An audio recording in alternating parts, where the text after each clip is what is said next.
नमः संस्कृताय।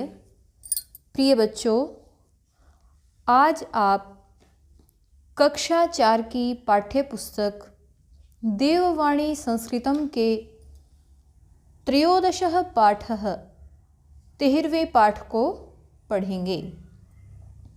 बच्चों, इस पाठ का नाम है सूक्तयः अर्थात सूक्तियाँ। सूक्तियाँ क्या होती हैं? पहले आप सूक्ति इस शब्द का अर्थ जानेंगे, तब आपको पता चलेगा कि सूक्तियाँ क्या होती हैं। तो सूक्ति शब्द का अर्थ है बच्चों अच्छी उक्तियाँ। और सूक्ति शब्द बना कैसे है? सूक्ति शब्द बना है दो शब्दों के मेल से, सु और उक्ति। सु का अर्थ क्या होता है? सुंदर, अच्छा। और उक्ति है वचन, कहावत, जिन्हें इंग्लिश में आप क्या कहते हैं? Good sayings. बच्चों, जो अच्छी कहावतें होती हैं, सुंदर कहावतें होती हैं, वे हमारे जीवन से जुड़ी हुई छोटी छोटी बातें हमें समझाती हैं, छोटी से छोटी बात हमें बताती हैं। और ये सूक्तियाँ और क्या काम करती हैं? हमारा जो दैनिक जीवन होता है उसको भी क्या बनाती हैं? महत्वपूर्ण बनाती हैं। बच्चों, हमारी वाणी जो है वह हमारी शोभा को बढ़ाती है। कब बढ़ाएगी हमारी शोभा? कब हमारी वाणी सुंदर बनेगी? जब हम सूक्तियों का प्रयोग करेंगे, सूक्तियों को बोलेंगे और उनको अपनाएंगे। तो बाल्यकाल से लेकर जब हम छोटे होते हैं तब से लेकर के और जब तक हम बड़े होते हैं, या ये कहें जब तक हम मृत्यु को प्राप्त होते हैं, तो ये सूक्तियाँ, ये अच्छी कहावतें तब तक क्या करती रहती हैं? मनुष्य को सजाती रहती हैं और उसे छोटी से छोटी बातें समझाती रहती हैं। तो बच्चों, आज आप अपने इस पाठ में संस्कृत की कुछ सूक्तियाँ पढ़ेंगे और जानेंगे कि इन सूक्तियों का हमारे जीवन में क्या महत्व है। इन सूक्तियों को अपना करके, अपने जीवन में अपना करके हमें क्या मिलेगा? क्या मिलेगा? हम अच्छे नागरिक बनेंगे, अच्छे मानव बनेंगे। जैसे कि आपने एकादश पाठ में पढ़ा था सुभाषितानि, वो किसी शास्त्र के अनेक ग्रंथों के श्लोक थे। और ये क्या हैं? उनमें कही गई छोटी छोटी बातें हैं। इन बातों को आप अब जानेंगे, इनका हिंदी अर्थ करेंगे। पहली सूक्ति देखेंगे, क्या है? मातृदेवो भव पितृदेवो भव। क्या है पहली सूक्ति? मातृदेवो भव पितृदेवो भव। मातृदेवो भव का अर्थ क्या होगा? माता जो है, हमारी जो माँ होती है, वो किसके तरह होती है? किसकी जैसी होती है? देवताओं की जैसी होती है। माँ, माता देवता तुल्य होती है, देवता के समान होती है। जैसे भगवान देव हैं, महादेव हैं, ऐसे ही माँ भी क्या है? हमारे लिए देवता है। आगे क्या कहा? पितृदेवो भव। और पिता, जो हमारे पिताजी होते हैं, वो भी देवो भव, देवों के समान होते हैं, वो भी देवता होते हैं। माँ बाप हमारे लिए देवता तुल्य हैं। जैसे हम देवता के आगे झुकते हैं, उसका सम्मान करते हैं, उनके प्रति श्रद्धा रखते हैं, उसी प्रकार से हमें अपने माँ बाप के प्रति भी सम्मान रखना चाहिए, श्रद्धा रखनी चाहिए, उनका आदर सम्मान करना चाहिए। ये सूक्ति में बताया गया है। अगली सूक्ति है आचार्य देवो भव अतिथि देवो भव। क्या सूक्ति है?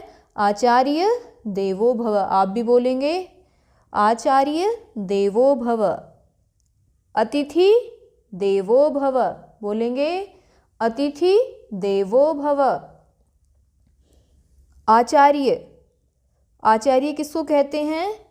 जो हमारे टीचर्स होते हैं, शिक्षक होते हैं, जो हमें अच्छी अच्छी बातें, अच्छा आचरण क्या करते हैं, सिखाते हैं। आचार्य का अर्थ होता है जो हमें अच्छा आचरण सिखाए, हमें ज्ञान दे, सदाचार सिखाए, हमारी बुद्धि को सदाचरण से युक्त करे, अच्छी अच्छी बातों से युक्त करे, वो आचार्य होते हैं। तो ऐसे आचार्य क्या होते हैं, हमारे जो गुरु हैं, हमारे जो शिक्षक हैं, आचार्य हैं, वे भी क्या होते हैं, देवताओं के समान होते हैं।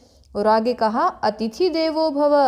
अतिथि कौन होता है, जो हमारे घर गेस्ट आते हैं, हमें अचानक से पता नहीं है, कोई हमारे घर मेहमान आया, गेस्ट आया, तो हमें पता नहीं है कि इनको आज आना था या नहीं आना था, तो वो क्या कहलाएगा, अतिथि। तिथि, जिनके आने की तिथि निश्चित नहीं होती, कोई डेट फिक्स नहीं होती, उन्हें कहते हैं अतिथि। तो ऐसे अतिथि भी क्या होते हैं, देवता तुल्य, जो साधु संत महात्मा घूमते रहते हैं और हमें क्या करते हैं, उपदेश देते हैं। जीवन में के लिए जो अच्छी अच्छी बातें हैं, जीवन को अच्छा बनाने वाली, ऊंचा बनाने वाली, जीवन में आगे बढ़ने वाली बातों का जो उपदेश करते हैं, ऐसे विद्वान लोग आते हैं हमारे घर। उनके आने की कोई तिथि नहीं होती तो उन्हें अतिथि कहते हैं। तो वे भी हमारे लिए कैसे होते हैं, देवो भव, देवता के तुल्य होते हैं, देव समान होते हैं। तो इन दोनों सूक्तियों में किसे किसे देवता के समान बताया गया है, माता, पिता, आचार्य और अतिथि को। तो हम कह सकते हैं एक वाक्य में कि माता, पिता, आचार्य और अतिथि हमारे लिए देवों के समान होते हैं, इसलिए हमें इनका आदर सम्मान करना चाहिए, हर प्रकार से इनको संतुष्ट करना चाहिए, हर प्रकार से इन्हें सम्मान देना चाहिए। तीसरी सूक्ति है विद्या ददाति विनयम। विद्या, जो हम पढ़ते हैं, जो हम ज्ञान सीखते हैं, वह क्या करता है, उसको पढ़ करके हमें क्या करना चाहिए, वो क्या फल देता है, उसका क्या फल होता है, हमें क्या वस्तु, क्या मिलता है उससे, विनय। विनय कहते हैं नम्रता को। तो विद्या जो है, विद्या वह विनयम ददाति, विनय को देती है। विद्या नम्रता देती है, हमारे जीवन में नम्रता आ जाती है। नम्रता मतलब हम झुकना सीखते हैं अपने बड़ों के प्रति। और जो व्यक्ति विद्या भी अर्जित कर रहा है परंतु झुकना नहीं सीख रहा, उसके जीवन में नम्रता नहीं है, तो उसने विद्या का कोई फल नहीं पाया। उसने केवल क्या किया, शब्दों को केवल जाना, उसके अर्थ को नहीं जाना। तो विद्या, जो व्यक्ति अपने जीवन में ज्ञान को उतारेगा, अच्छी बातें, विद्या को सीख करके, ज्ञान को सीख करके उसे अपने जीवन में धारण करेगा, तो उसके अंदर क्या आएगी, विनय आएगी। तो विद्या से हमें विनय की, विनम्रता की, नम्रता की प्राप्ति होती है। अगली सूक्ति है परोपकारार्थम इदम शरीरम। परोपकारार्थम इदम शरीरम। परोपकार किसे कहते हैं बच्चों? परोपकार शब्द बना कैसे है, पर और उपकार। पर और उपकार के मेल से क्या शब्द बना है, परोपकार। पर का अर्थ होता है दूसरे का, और उपकार मतलब भला करना, उपकार करना, दूसरे का भला करना, दूसरे लोगों की भलाई करना है परोपकार। तो इस सूक्ति में क्या कहा गया है, इदम शरीरम, इदम यह, शरीरम शरीर, यह शरीर, जो हमारा यह शरीर है, ये किस लिए है, परोपकारार्थम, परोपकार करने के लिए।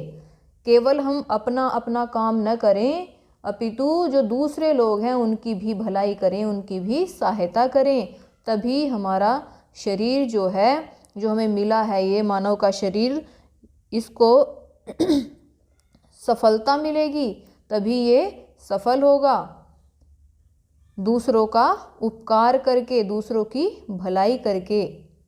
यह शरीर किसको प्राप्त होगा, अमरत्व को प्राप्त होगा। अच्छे काम करने से क्या मिलता है, अमरत्व मिलता है। तो अपने इस शरीर से हम क्या करें, दूसरों की भलाई करें। इस सूक्ति में ये बताया गया है बच्चों।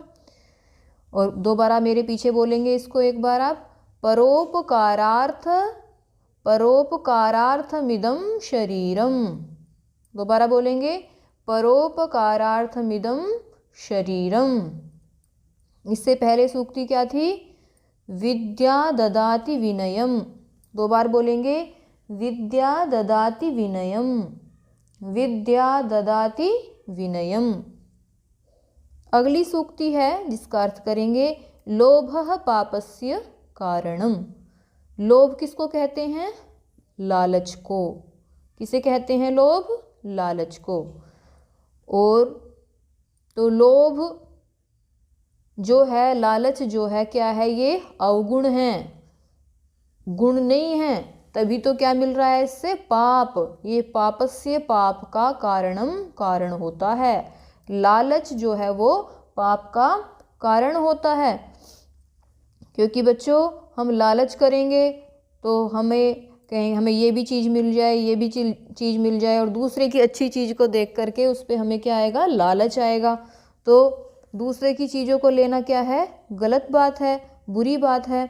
तो हमें क्या है, हमारे अंदर लालच आने से ज़्यादा इच्छा हमारे अंदर पैदा होगी, और हमें क्या मिलेगा फिर, जब हमारी इच्छा पूरी नहीं होगी हमें दुख मिलेगा। तो फिर क्या कारण हुआ दुख का, लोभ। यदि हमारे अंदर लोभ नहीं होगा, लालच नहीं होगा, तो हमें दुख की प्राप्ति नहीं होगी। तो जितने भी पाप करते हैं हम किसके कारण करते हैं, लोभ के कारण, मोह के कारण। हमें चीज़ अच्छी लगने लगती है और हम उसकी फिर हमें मिलनी चाहिए, हम ये सोचते हैं। तो लोभ सभी पाप का कारण है, सभी प्रकार के। एक बार आप सूक्ति बोलेंगे, लोभः पापस्य कारणम, लोभः पापस्य कारणम। छठी सूक्ति क्या दी हुई है, हितम मनोहारी च दुर्लभम वचः। क्या है, हितम बोलेंगे, हितम। आगे मनोहारी च दुर्लभम वचः। कैसी वचः, दुर्लभम वचः। हितम मनोहारी च दुर्लभम वचः। आप इन सभी सूक्तियों को याद करेंगे बच्चों। इसका अर्थ देखें, क्या है इसका अर्थ, वचः कहते हैं वाणी। वाणी जो है वो कैसी होनी चाहिए, हितकारी भी होनी चाहिए, मनोहारी भी होनी चाहिए। पर बच्चों आप देखो इस सूक्त में क्या कहा गया है कि हितम, हितकारी, और मनोहारी, ऐसी वाणी जो हमारा हित करने वाली भी हो और मनोहारी भी हो, सुंदर भी लगे हमें। ऐसी जो वाणी होती है वो क्या होती है, दुर्लभ होती है। बच्चों आप देखेंगे संसार में देखा जाता है कि जो व्यक्ति कैसी बात कहे, हमारे हित की बात कहे, तो वो कैसी बातें होती हैं, ऐसा नहीं कि वो मनोहारी होती हैं, वो बातें कड़वी भी होती हैं। तो जो बातें हितकारी हों, ऐसा नहीं हो सकता कि वो बिल्कुल मनोहारी ही होंगी, हमें अच्छी लगेंगी। तो हितकारी बातें मनोहारी हों, ऐसी बात क्या है, दुर्लभ है। ऐसा होना दुर्लभ है।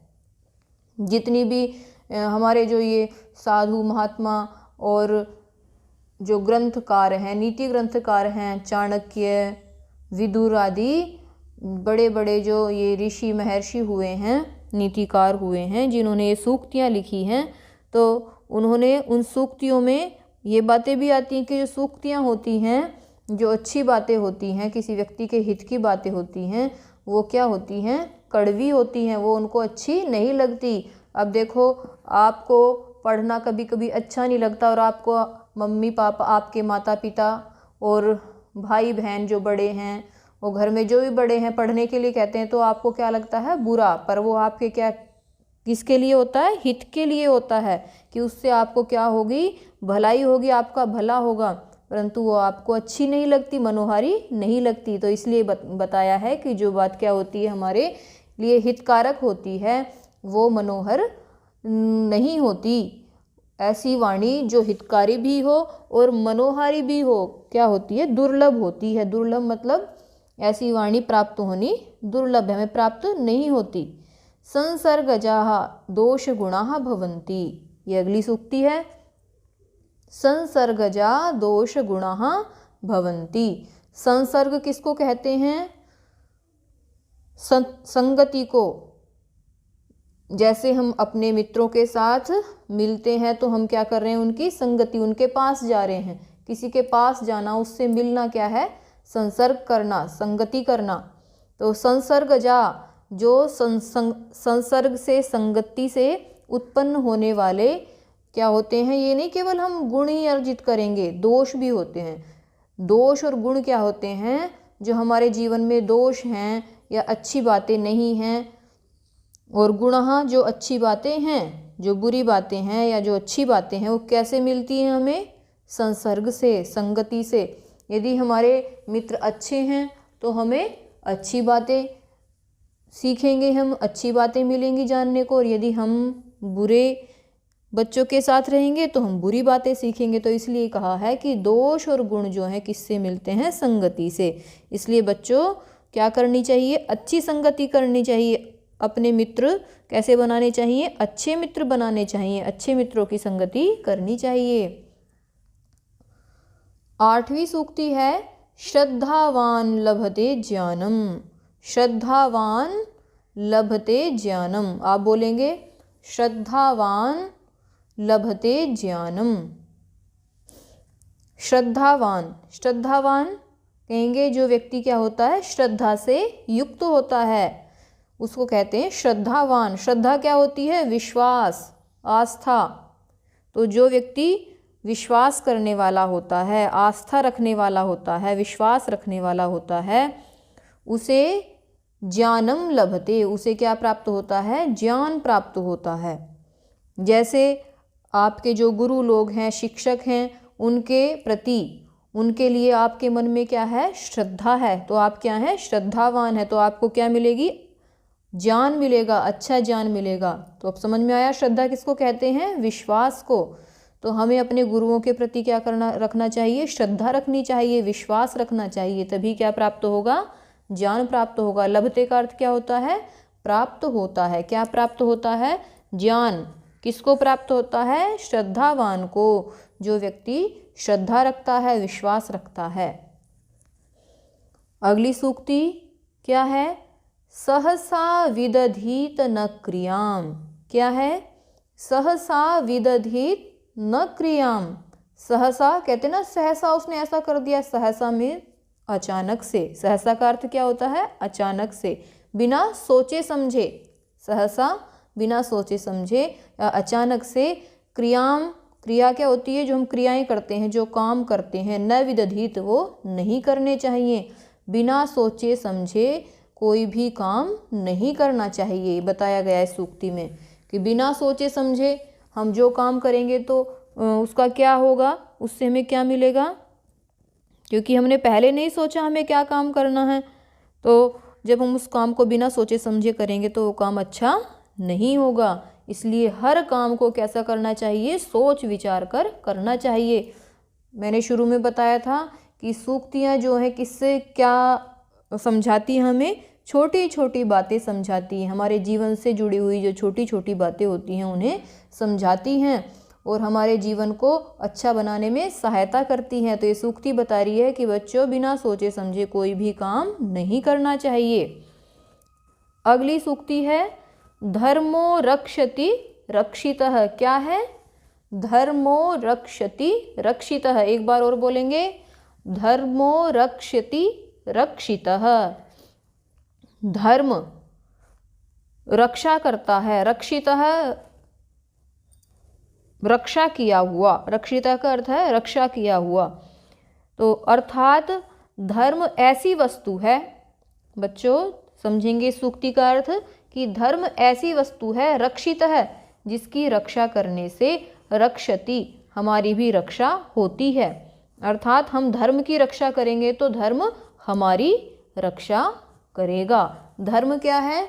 जो कर्तव्य हैं, अच्छे अच्छे काम हैं जो हमें करने चाहिए, उनको क्या कहते हैं? जो हमारे कर्तव्य हैं, अच्छे अच्छे काम हैं जिनका निर्देश किया हुआ है। हमें बड़े लोग कहते हैं ये करो ये मत करो, तो वो क्या है? कर्तव्य जो हैं हमारे, उनको कहते हैं धर्म।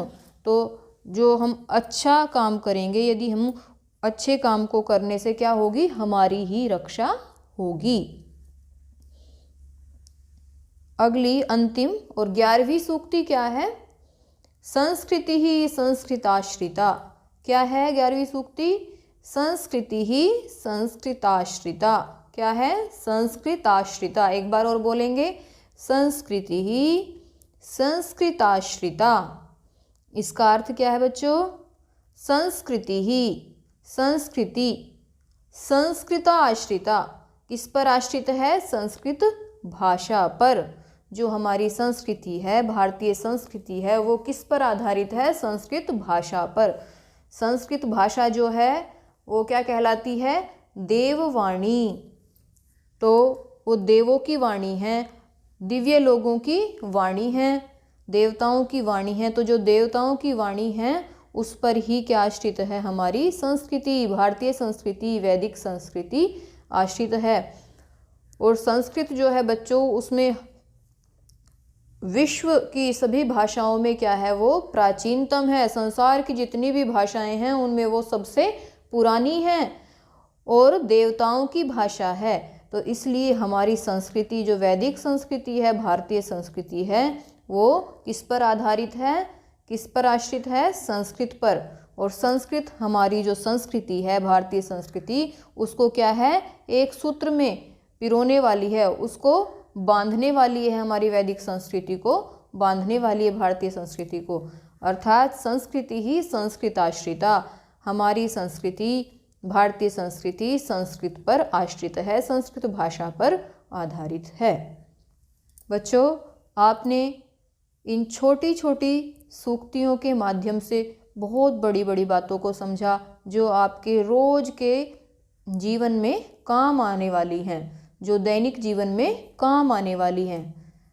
माता पिता, गुरु, शिक्षक और अतिथियों का हमें क्या करना चाहिए, आदर करना चाहिए। और हमें अपनी विद्या को अच्छी प्रकार ग्रहण करना चाहिए, जिससे हमारे अंदर नम्रता आए। और ये शरीर जो है वो किसके लिए है, परोपकार के लिए, दूसरों का भला करने के लिए। हमें लालच नहीं करना चाहिए, क्योंकि लालच क्या है, पाप का कारण है। और हितकर और मनोहारी जो वाणी होती है वो कैसी होती है, दुर्लभ होती है।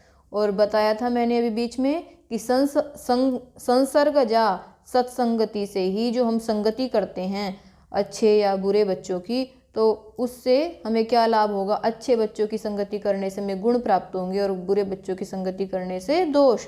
इसलिए बच्चों अच्छी संगति करनी चाहिए। और श्रद्धावान व्यक्ति जो अपने गुरुओं के प्रति विश्वास रखता है, उसे ज्ञान प्राप्त होता है और कोई भी काम बिना सोचे समझे नहीं करना चाहिए। ऐसी बातें आपने इन सूक्तियों में समझी, जानी और सुनी। आप इन सूक्तियों को याद करेंगे और इन अच्छी अच्छी बातों को अपनी नोटबुक्स में और अपने घर में इन सूक्तियों को लगाकर उनको पढ़ते रहें और अपने छोटे भाई बहनों को भी सिखाते रहें।